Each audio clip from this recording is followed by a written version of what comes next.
Sheikah defectors that bow to a Gerudo. That has never happened before, right? Wrong, it has happened, and more than once. It is just that it's somewhat hidden. In Age of Calamity, the villain seems to be old, much older than expected. White hair, yellow Gerudo eyes are all signs that point to a Gerudo from the pre-Breath of the Wild section of the timeline, to a time when the Gerudo had exclusively yellow eyes. So how do you survive for tens of thousands of years to set the perfect plan in motion? Two ways. You either cryogenically preserve yourself like Link was for a century, or you could be a time traveler, or you're merely a manifestation of a different being with the same characteristics, namely Ganondorf. In this video, we'll explore all possibilities, and also go into Ganondorf's interesting relationship with Sheikah defectors from the Civil War to the era of the Wild. So be sure to leave a like and subscribe if you haven't already to push us to 270,000 subscribers. Oh, and press the notification bell and again for all notifications so that you actually see our videos. But more importantly, because we're introducing our new female co-host in this video. So let's go in depth into this new Gerudo villain and the long history of Gerudo-Sheikah relations. The Breath of the Wild trilogy literally ties together the entire past Zelda timeline, which focused on Ganondorf-Ganon into one major conflict. That of the Kingdom of Hyrule and all of its allies against Calamity Ganon. Or it would seem so, as the conflict, as Age of Calamity clearly demonstrates, is more complicated and ties to the historic factions found within the Sheikah and the Gerudo tribes, namely loyalists and defectors. When you look at it, the Sheikah and Gerudo are two sides of the same coin. Both are foreign human tribes compared to the Hylians, and both have a custom of either working with the Hylians or against them. It has been like this since shortly after Skyward Sword, when the Skyloftians returned to the surface and became Hylians. And since then, it has continued throughout the timeline, all the way to Age of Calamity, Breath of the Wild, and likely Breath of the Wild 2. Renouncing loyalty to the divine family of Hyrule has sooner or later brought your faction to Ganondorf. And today we'll go over the long tradition that is being continued with this Aghanim-like Gerudo character, a menacing and manipulative threat which under the cover as a fortune teller could direct the Kingdom of Hyrule to locate the army of guardians underneath the ground, but in reality have it set up for Ganon's Uno reverse card operation. Naturally, all of this after discovering a way to corrupt a giant ancient Sheikah core. Which brings the question, why on earth would this character dress suspiciously like this? Simple, to be trusted by the Yiga clan, but inside Hyrule Castle, it is likely that the fortune teller appears completely different. Not wearing any of the Ganondorf Gerudo and Malice Eye symbols, likely also disguising the yellow eyes to avoid suspicion from Urbosa, who often visited the castle prior and after the death of the Queen of Hyrule, the mother of Princess Zelda. As the person who delivered the prophecy and made sure the Hylians followed it up, it is quite clear that King Rome knew this person, as creating a champion states that the fortune teller was a trusted advisor of the monarch of Hyrule.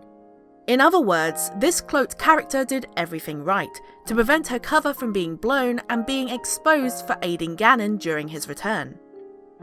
Staying well within the king's grace allowed her, much like Aghanim prior to A Link to the Past, to complete her evil plan. That would result in the corruption of the Sheikah machinery that was being unearthed and prepared by the Hylians and Sheikah scientists. By avoiding suspicion, the fortune teller was never remembered as a disgraceful character and a traitor, but rather as a prophet.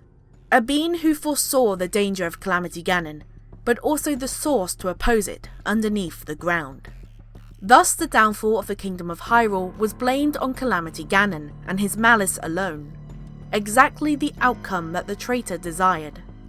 Keeping her true identity and allegiance secret from the Kingdom of Hyrule and their allies, influencing them to deliver the weapons that would then be corrupted by red malice, and finally would bring the downfall of the Kingdom of Hyrule. Every last objective of these were fulfilled, with one major exception: destroying the hope for a future restoration of the kingdom.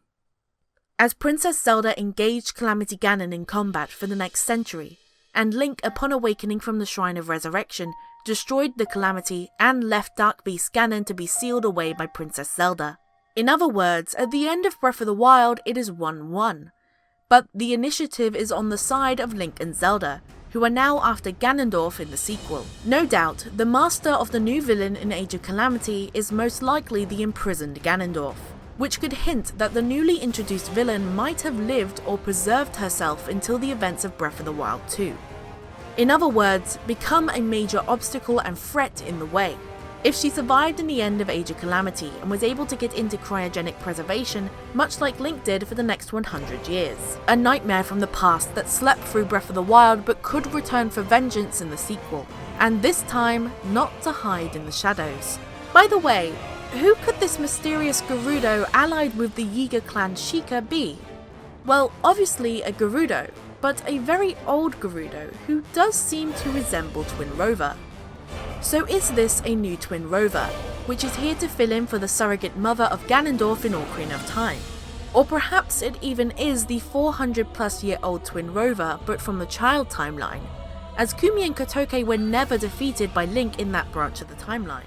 This is all complicated, especially if we look at the timeline, so we'll have to do a little recap on how the Gerudo, and more specifically Ganondorf, have most likely worked with Sheikah defectors in the past before jumping to the conclusions at the end of the video. Beginning from the Civil War, where there was likely an alliance between the Gerudo and with it Ganondorf and the Sheikah defectors of Kakariko. We all know this conflict ended horribly for these possible Sheikah defectors who were either exiled or massacred by the Hylians, and some were possibly even decapitated, like Bongo Bongo. Seriously, check out our Sheikah timeline as this thread gets dark very quickly. But why would the Sheikah defect from the Kingdom of Hyrule and join Ganondorf and the Gerudo's side in the Civil War? Number 1, it wasn't the first time a faction of the Sheikah had defected the Hylians, as the Interlopers had done that prior and ended up as the Twili in the Twilight Realm. And 2, there was no other tribe Ganondorf could have been allied with, as all other races, after fighting each other, eventually rallied against Ganondorf, who was forced to swear fealty again to the King of Hyrule. Still, this only explains the defection of certain Sheikah, not defection of Gerudo, which we find in Ocarina of Time,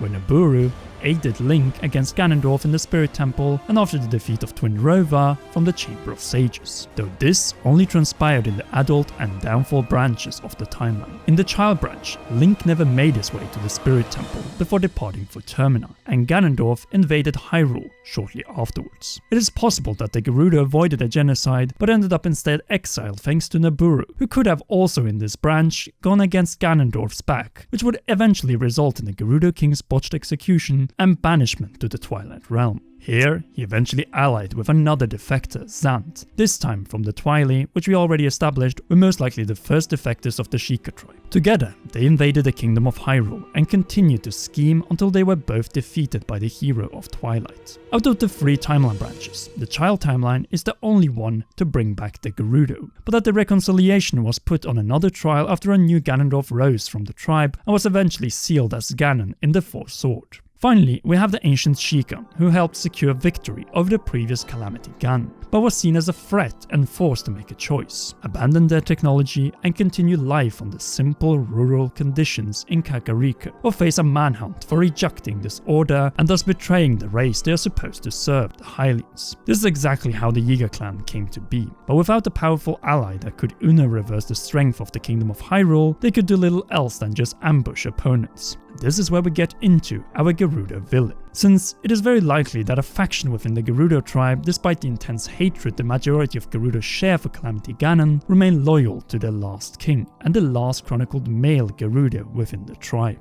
And yes, this Gerudo does look different from the tanned, crimson red-haired and green and blue-eyed Gerudo, since her skin is green-greyish, her hair is grey, and her eyes are amber-yellow. All of this points to this Gerudo being really old, much like the 400-year-old Kuuma and Kotake were in Ocarina of Time and the Oracle Kings. Now, this could be Twin Rover from the child timeline, as we don't know of the twins' whereabouts there, but more likely it is a brand new Gerudo. Don't take me wrong, this female could have been raised by Twin Rover to eventually serve Ganondorf when the time for it would arrive. Eventually, it could also be a Gerudo from the time when Ganondorf was sealed underground, or even from the failed Calamity 10,000 years ago, and who, since then, either time traveled or cryogenically preserved herself until the next Calamity was near. Back then, the Gerudo could still have had amber yellow eyes, and some may have been less loyal to the Hylians. It could also be that this Gerudo is simply a crossbred between loyal to Ganondorf Gerudo and the Yiga clan after the battle 10,000 years ago. Only force that could possibly destroy the mighty Kingdom of Hyrule. The possibilities in regards to this new Gerudo villain are long, Some even point to similarities to the Twily. Say a Twily who long after Midna's death had grudges and realized that her tribe was on the verge of breaking out of the Twilight Realm thanks to Zelda and Ganondorf, and thus the sympathy to the two would still be present. We also know the speculations regarding Vati, but he was a Minish, not a Gerudo, Sheikah, Yiga, or even a Twily.